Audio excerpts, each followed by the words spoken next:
Welcome to Crisis in Perception, where we examine the systems shaping our world, one book at a time. Today, we're opening a file that I think fundamentally challenges the operating system of modern society. We are looking at Sapiens, A Brief History of Humankind by Yuval Noah Harari. And I want to be clear right from the start. This is not just a history book. Not at all. Yeah. It's a systems analysis. It's about the very architecture of how we got here. Absolutely. And the central mystery Harari posits is one that, we often take for granted because we're living inside the answer. He asks a really simple question. Deceptively simple. Yeah. How did Homo sapiens, an insignificant ape minding its own business in a corner of Africa 70,000 years ago, rise to become a planetary force, the terror of the ecosystem? It's a jarring way to frame it, isn't it? Because we're so used to this narrative of inevitability. We look at the pyramids or the iPhone or the International Space Station, we think, well, of course, we're the smart ones. We were destined to rule. Right. It feels preordained from our vantage point. But Harari forces us to look at the data from, say, 100,000 years ago. If you were an alien biologist placing a bet on which species would eventually dominate Earth, you wouldn't have picked us. You would have bet on the elephants, maybe the whales, maybe even the microbes. You definitely wouldn't have bet on this marginal hairless ape that was, frankly, terrified of everything. Exactly. He makes the point that for most of our history, we were squarely in the middle of the food chain. We were scavengers. We weren't hunting mammoths. No. We were waiting for the lions and hyenas to finish, and then we'd sneak in, crack open the bones, and eat the marrow. That was our niche. Ecologically, he compares us to jellyfish or fireflies in terms of our impact. We were just there. Which brings us to the core systemic question of this deep dive, then. How do you get from being a biological nobody, a jellyfish, essentially, to a godlike force that can alter the climate and bioengineer life itself? And crucially, why does understanding that transition matter right now? Well, it matters because the systems we live in, states, corporations, human rights, money, they all feel so solid. They feel like gravity. They feel permanent, inevitable. Exactly.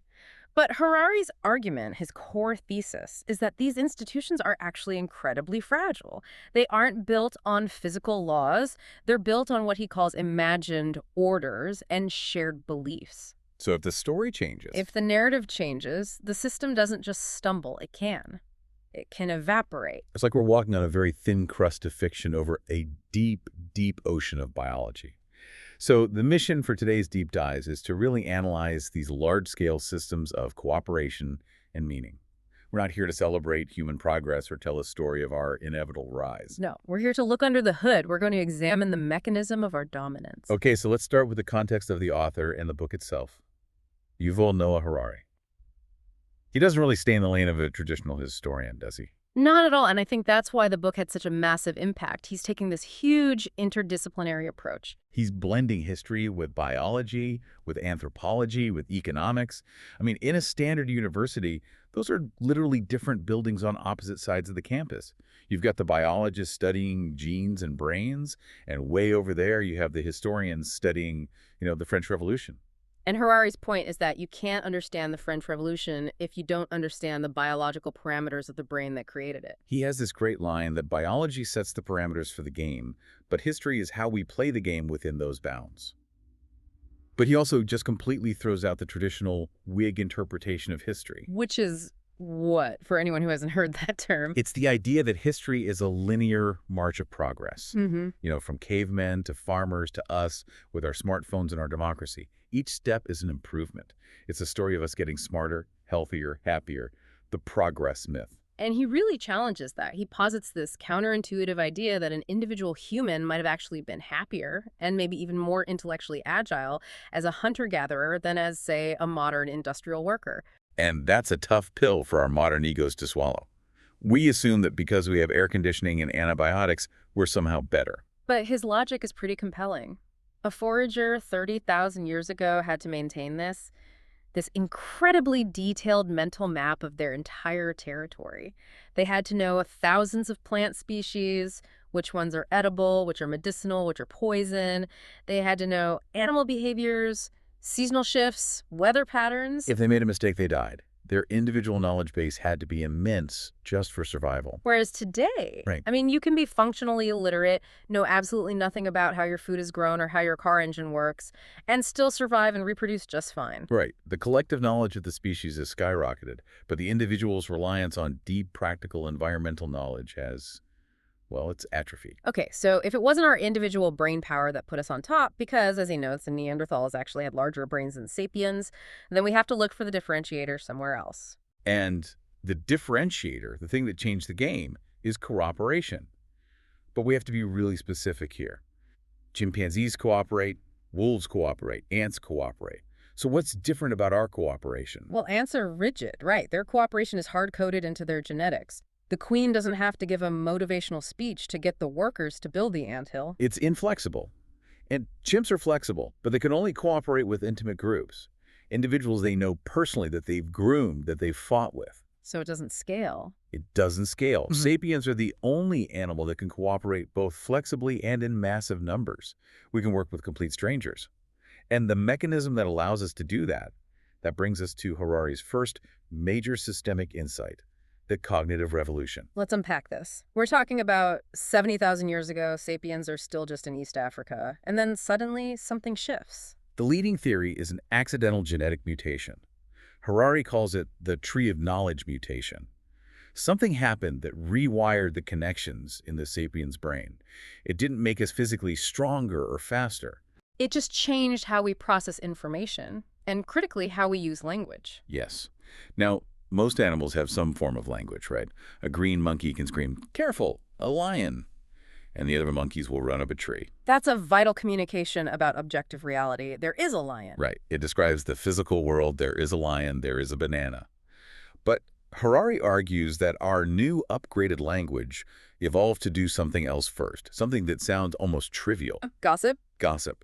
The gossip theory. Mhm. It sounds like a joke from a tabloid, but he takes it completely seriously as a systemic requirement for scaling up. Why, though? Why is gossip so important? Because if you're a social animal, your survival depends on knowing the social map. Who is a reliable ally? Who is sleeping with whom? Who is honest? Who's a cheat? You need to know who to trust. So language evolved to transmit that vital social data. Don't trust John, he stole a coconut and didn't share, that kind of thing. Precisely. And this allows you to build tighter, more complex, more stable groups than just, sniffing each other.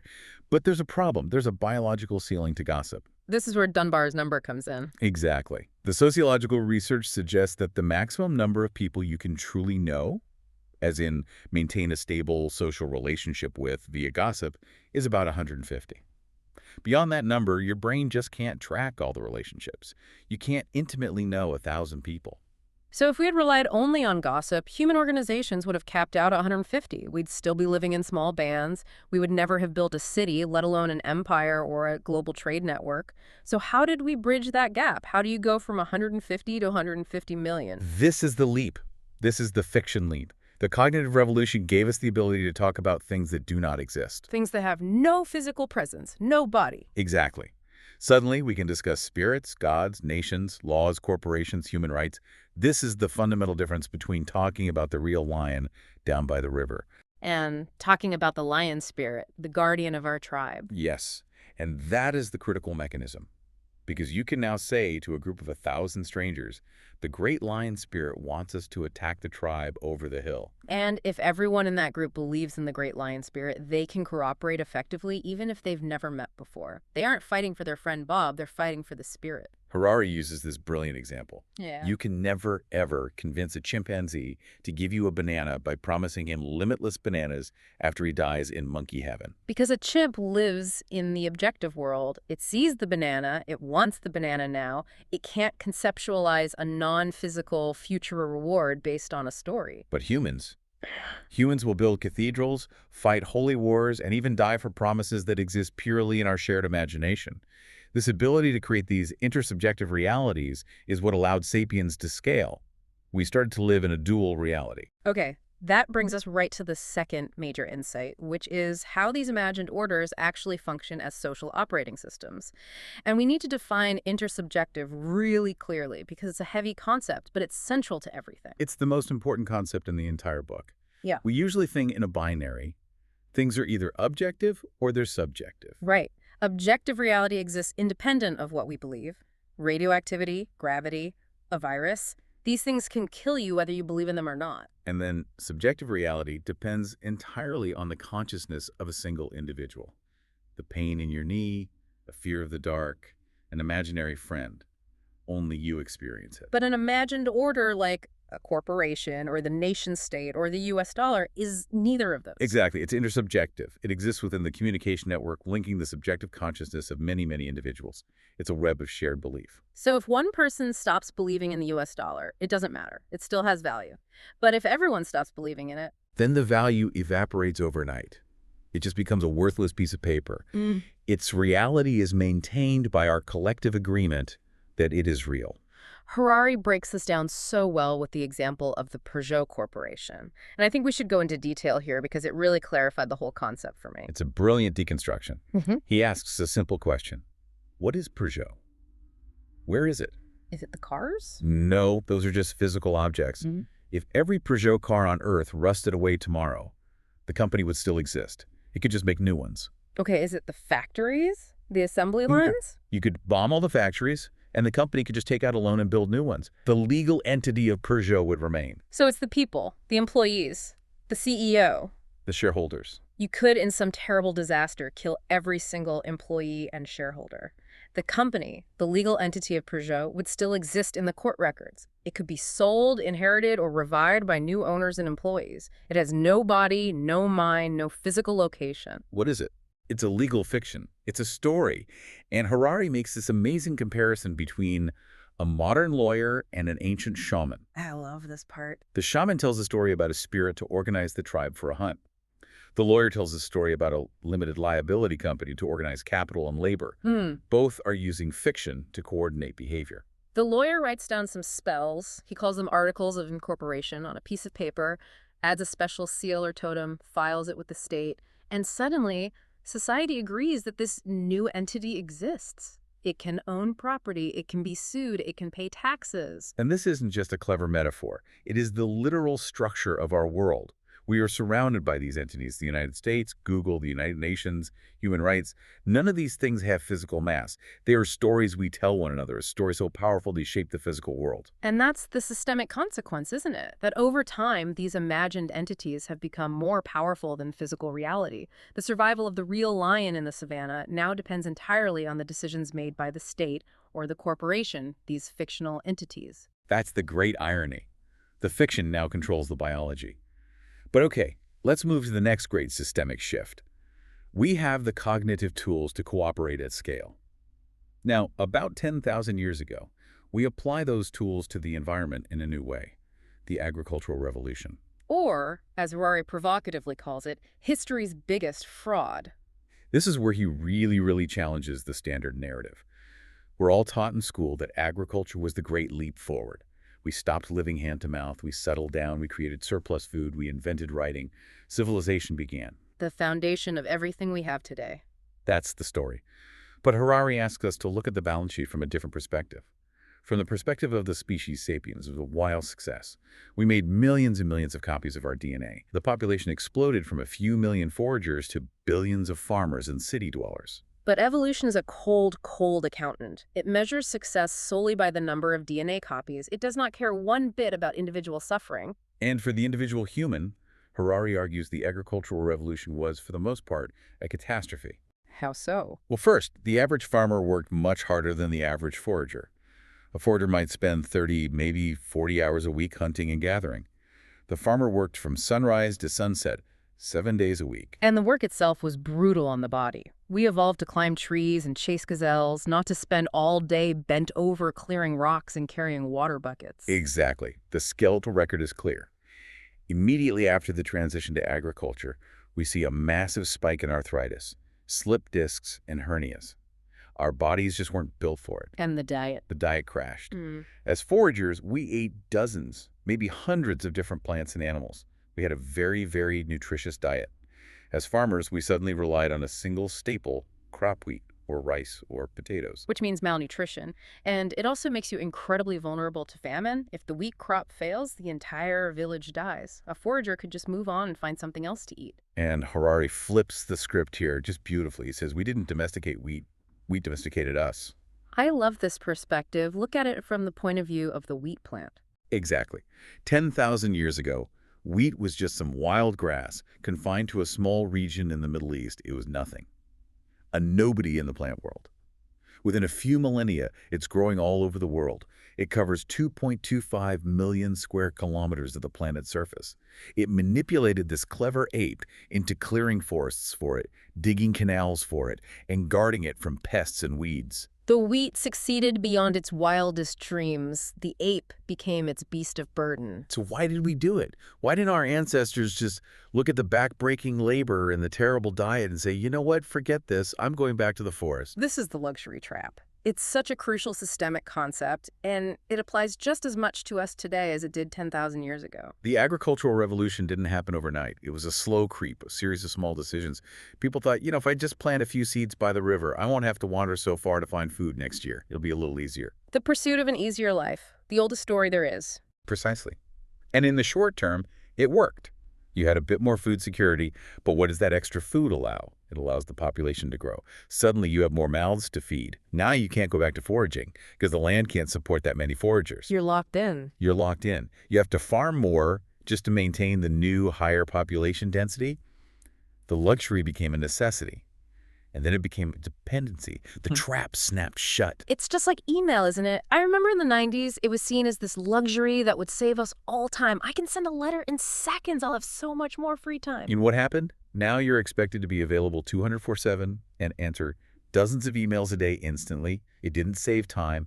It accelerated the pace of life and work to a frantic degree. We're trapped in the very system we built to serve us. It's a haunting parallel. And there's another dark side to this agricultural revolution, which is the industrialization of animal life. Harari is very, very strong on this ethical point. We measure the success of cows, pigs, and chickens by their sheer numbers. There are billions of them. Evolutionarily, from a DNA copying perspective, the domestic chicken is the most successful bird in the history of the planet. But the individual experience Is one of utter misery. For the vast majority of them, they live short, brutal lives in cramped cages, treated as cogs in a biological production line. it creates this massive disconnect.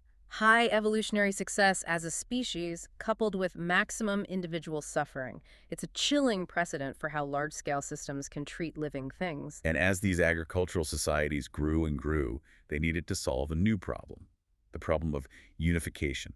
Because biologically, evolution made us xenophobic. We are hardwired for us versus them. But you can't run a kingdom or an empire or a trade network if everyone hates each other. You need to get strangers to cooperate. Harari identifies three great unifiers that helped us transcend this biological barrier. Three imagined orders that were so successful they eventually spanned the globe. Money, empire, and religion. Let's start with money. It's often vilified, but Harari describes it as the most universal and efficient system of mutual trust ever devised. Because it's the ultimate bridge. It converts anything into anything else. You can convert your labor building a house into a pile of coins. Transport those coins to another country where they don't know you or speak your language. And convert them into a shipment of silk. It's Yeah. a form of liquid trust. And crucially, it doesn't require you to share the same culture or religion. He uses the example of Osama bin Laden. He hated American culture, American religion, and American politics with a passion, but he was perfectly happy to use the American dollar. Money is the only story almost everyone believes. Then you have empires. We usually think of empires as inherently evil conquest, oppression, slavery. And Harari doesn't deny the terrible bloodshed, but he points out that from a systemic view, empires were the most successful political mechanism in history for amalgamating diversity. They're like a giant political stomach. They swallow distinct cultures. Gauls, Greeks, Egyptians, Syrians, and over a few centuries digest them into a larger single unit. The Roman Empire eventually turned all those people into Romans. They standardized laws, measurements, language, currency. They reduced the number of small, petty wars by imposing a single, massive, overarching order, for better or worse. And finally, you have religion. It provides a superhuman legitimacy to the social order. The laws aren't just what the king thinks is a good idea today. They are what God decreed for all time. Which provides incredible stability across vast distances. If we all believe in the same universal moral truth, we can trust each other's ethical baseline, even if we're strangers. These three unifiers, money, empire, religion, were the forces that started knitting the fragmented human tribes into a single global web. And that brings us to the threshold of the modern world, around 500 years ago, the scientific revolution. This is where the pace of history just goes vertical. And the shift, according to Harari, wasn't a new discovery, it was a new attitude. He calls it the discovery of ignorance. Ignoramus. Which means we do not know. Yes. Pre-modern knowledge systems, Christianity, Islam, Confucianism, Buddhism, they generally assumed that everything important was already known.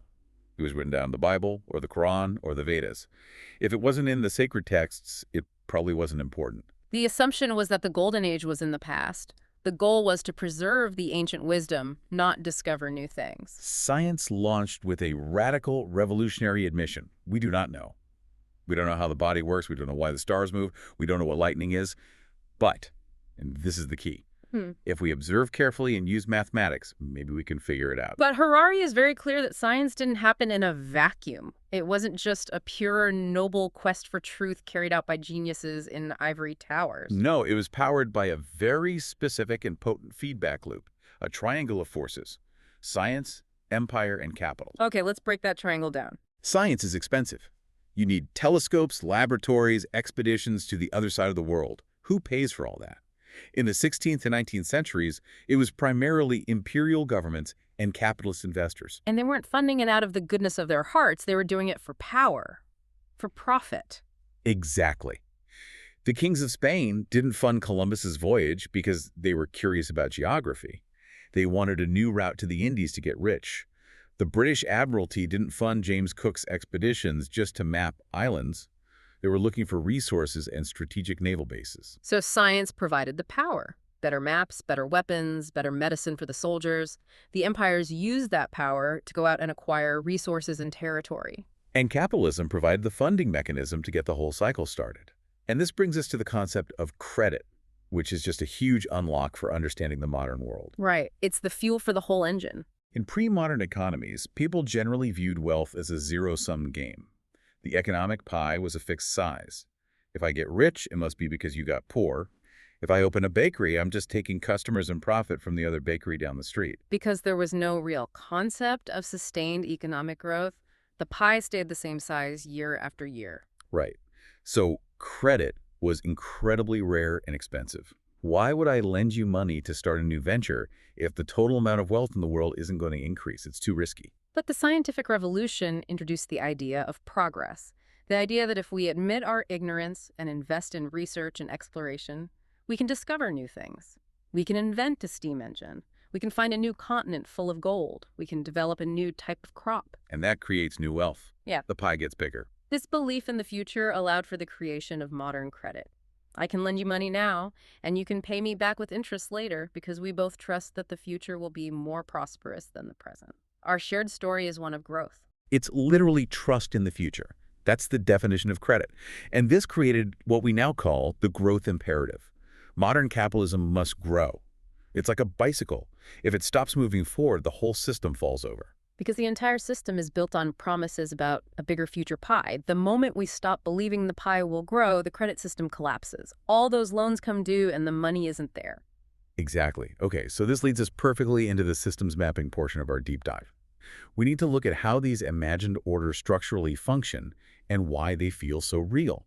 Harari does this incredibly provocative comparison between the Code of Hammurabi from ancient Babylon and the American Declaration of Independence. This is a moment in the book where I think a lot of readers get defensive, but it's a critical piece of systems analysis. It really is. So Hammurabi's Code from 1776 BC, and yes, he notes the interesting coincidence with the date, it establishes a strict objective hierarchy. Society is divided into superiors, commoners, and slaves. And the code states that this is the universal eternal order decreed by the gods. It's just the way things are. And then you have the Declaration of Independence from 1776 AD, which famously states that all men are created equal and are endowed by their creator with certain unalienable rights. And Harari's bombshell argument is that both of these are myths. People recoil at that. They say, no, no, no, Hammurabi's code was a fiction, but human rights are real. Equality is real. But if you look at it through the cold lens of biology, are they? Biology does not do rights. Birds fly not because they have a right to fly, but because they have wings. It's a physical capacity, not a metaphysical right. And biology certainly doesn't do equality. In fact, it's the opposite. Every human has a different genetic code, different physical and mental aptitudes, different susceptibilities to disease. Evolution thrives on difference and inequality, not sameness. So when we say all men are created equal, we are not describing a biological fact. We are stating a principle. We are telling a story. It's a functional fiction. We agree to act as if it is true.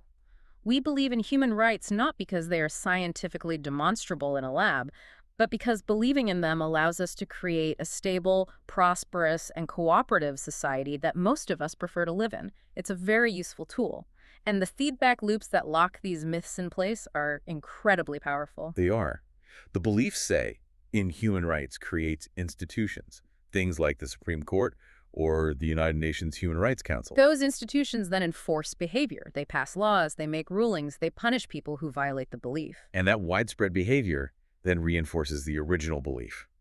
The system works, more or less, so we assume the founding myth must be real. The most successful imagined orders are the ones we don't even recognize as imagined anymore. We just call them reality or common sense. Exactly. But this new reality, the industrial reality, it has its own traps and blind spots. We talked about the agricultural trap. Now we have to talk about the industrial and ecological traps. Harari talks about the great dismantling of the family and the community. This is one of the most rapid and profound social changes in human history, happening over just a couple of centuries. For millions of years, the intimate family and the local tribe were your survival unit. Full stop. If you got sick, your family cared for you. If you grew old, your tribe supported you. If someone attacked you, your cousins defended you. There was no police, no pension fund, no national health service. And the Industrial Revolution needed to break that system. It needed a mobile workforce. It needed individuals who could leave their ancestral village and move to a city to work in a factory. It couldn't have people tied down by obligations to their tribal land or their 100-plus relatives. So the state and the market, these two new, huge, imagined orders, they made us a deal. They said, become individuals, leave your tribe. We will take care of you. We will provide police to protect you, schools to educate your children, hospitals to heal you, and pensions to support you in old age. You can choose your own job, your own spouse, your own home. Become an individual. It sounds like liberation, and in many ways, it was. It is a form of freedom, absolutely. But the cost is alienation. We are liberated from the oppression of the tribe, but we are also stripped of its unconditional support and its intimate bonds. And to fill that deep emotional void, the system created what he calls imagined communities. Like nations and consumer tribes. Yes. You don't know the other 300 million people in your nation. You'll never meet them. But the state, through schools and media, teaches you to feel a powerful familial bond with them. Or you find your identity as a vegetarian, or a Star Wars fan, or a supporter of Manchester United. These are imagined communities designed to replace the intimate, tangible bonds of the lost tribe. And meanwhile, this engine of science, plus empire, plus capital, is creating power at a rate that far outstrips our wisdom. And this is leading us directly into ecological collapse. Because we've decoupled our survival from the immediate ecosystem. If you live in a city, the temperature is controlled, the water comes from a tap, the food appears in plastic wrap at the supermarket, you feel immune to nature. Which allows us to destroy the environmental foundation of our civilization without feeling the immediate pain. We're insulated from the consequences of our actions, at least for a while. It connects so directly to our channel's theme, a crisis in perception. Our perception is that we are separate from nature, that we are its masters. But the systemic reality is that we are sawing off the very branch we're sitting on. And we're doing it with godlike power. Nuclear weapons, continent-spanning dams, climate engineering. Harari calls us irresponsible gods. We have acquired the power to do almost anything, but we have no idea what we should do with it. We haven't agreed on a goal. Which leads us to the conclusion of the book, and frankly, it's a bit of a cliffhanger. He discusses the great shift from the 4-billion-year reign of natural selection to the dawn of intelligent design. This is the breaking of the oldest law in the book. Until now, all life on Earth, every single organism, evolved through natural selection.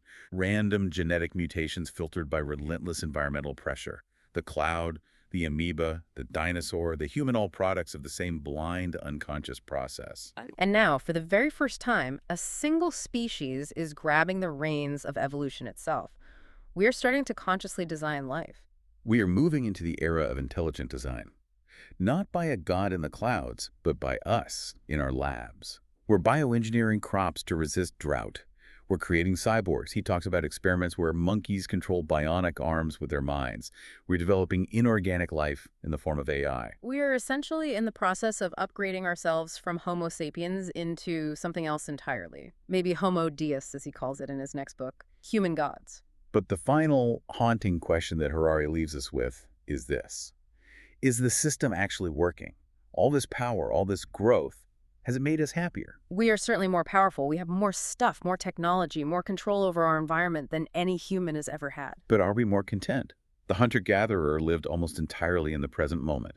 The modern human lives in a constant state of anxiety about the future, running on the treadmill of endless growth and desire. We have mastered the external world, but we haven't come close to mastering our own minds. So we may be more powerful as a collective, but more anxious and alienated as individuals. It forces you to ask, what is the point of all this power if it doesn't reliably translate into well-being for individual conscious creatures? What's the metric of success? Is it GDP or is it a reduction in suffering? And he takes it even one step deeper to a question that is almost terrifying. He asks, what do we want to want? Right, not just what do we want to achieve, but what desires should we have? Because as we gain the power to re-engineer our own brains, our own emotions, our own desires, we can theoretically engineer ourselves to be happy all the time, no matter what happens. But is that what we want? To be blissed out, ambitionless cattle? That is the ultimate crisis in perception. When you can directly engineer your own perception of reality, what does real even mean anymore? Exactly. I think what Sapiens ultimately teaches us is that the world we live in, the nations, the economies, the human rights we hold so dear, is a construction of our own collective imagination. It's a story we told ourselves. And that's scary, because it means it's fragile. It can collapse. But it's also incredibly empowering. Immensely. Yeah. Because if we imagined it into being once, we can reimagine it. We are not bound by the laws of physics to live this way. We are bound by stories. And stories can be rewritten. That is a profound and I think a hopeful place to land. A huge thank you to Yuval Noah Harari for writing Sapiens, A Brief History of Humankind. It is dense, it's challenging, and it's an absolutely essential read. I would highly recommend it. It really does give you a new pair of glasses to look at the news, to look at your job, to look at your own history. Everything looks different after you've read it. This project is free and publicly accessible. If you'd like to support the time, tools, and research behind Crisis in Perception, you can become a supporter on Patreon. For a shorter visual overview of this topic, see the mini explainer linked in the description. If you enjoy this kind of systems-level analysis, please like, subscribe, and comment with books or topics you'd like us to explore next. Thanks for listening. We'll see you in the next deep dive.